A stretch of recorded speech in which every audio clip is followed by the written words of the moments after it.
Et nous sommes le mercredi 20 mars, comme chaque année, nous célébrons la journée mondiale de la francophonie, l'occasion de faire le point sur la langue de Molière et son rayonnement à travers le monde. On en parle avec vous, Ali Laïdi. Bonjour Ali. Bonjour Elisabeth. Première question, quel est donc le poids de la langue française dans le monde aujourd'hui ? Allez, regardez ces quelques chiffres, ils sont assez parlants. 300 millions de francophones.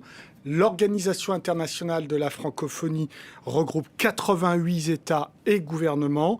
Mais si on restreint vraiment aux pays dont le français est la langue officielle ou co-officielle, là, on est plutôt sur une trentaine de pays. Bon, la langue de Molière, c'est la 5e langue la plus utilisée, derrière le chinois, l'anglais, l'espagnol et l'arabe. C'est la 2e langue la plus enseignée et c'est la 4e langue, et ça c'est très important quand même, d'Internet, derrière l'anglais, le chinois et l'espagnol.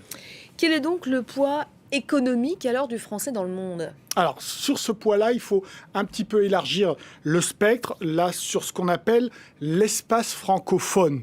Donc, l'espace francophone, c'est une trentaine de pays, là encore, où on parle français, où également, il y a une structure économique où on peut faire des affaires avec le français.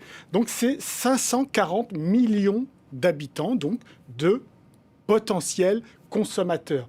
Et vous allez le voir, c'est 7,3% de la population mondiale et ça augmente depuis 2000 parce que c'était 6,4% en l'an 2000. Donc c'est plutôt en croissance, même si près de 60% de ces consommateurs, si on a le point de vue économique, sont en Afrique subsaharienne. Et regardez, ça fait 8,7% de la richesse mondiale. Et ce qui est intéressant, c'est les chiffres suivants.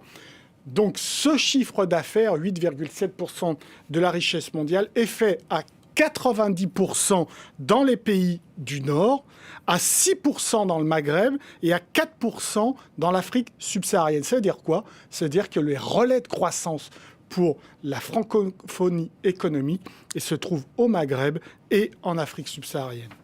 Dans les affaires, quand même, la francophonie aujourd'hui est encore loin, bien loin même, de rejoindre l'anglais. Alors on dit que c'est la 3e langue des affaires, sauf que le poids, vous l'avez dit, est énorme sur l'anglais. Pourquoi ? Tout simplement parce que la langue des affaires, c'est la langue du droit, et le droit dans les affaires, c'est le droit anglo-saxon, cette fameuse common law qui s'appuie sur la jurisprudence et non pas sur le droit, ce qu'on appelle le droit continental ou le droit latin, qui lui s'applique sur des codes. Donc on estime que la common law qui s'appuie sur la jurisprudence est beaucoup plus souple pour faire des affaires. Et quand vous prenez en effet le classement de la Banque mondiale Doing Business, c'est-à-dire un classement où les pays sont classés en fonction de la qualité, de la facilité des affaires, et évidemment, on retrouve plutôt ces pays qui appliquent la common law, donc le droit des affaires anglo-saxon. Et là, il y a en effet beaucoup de progrès à faire.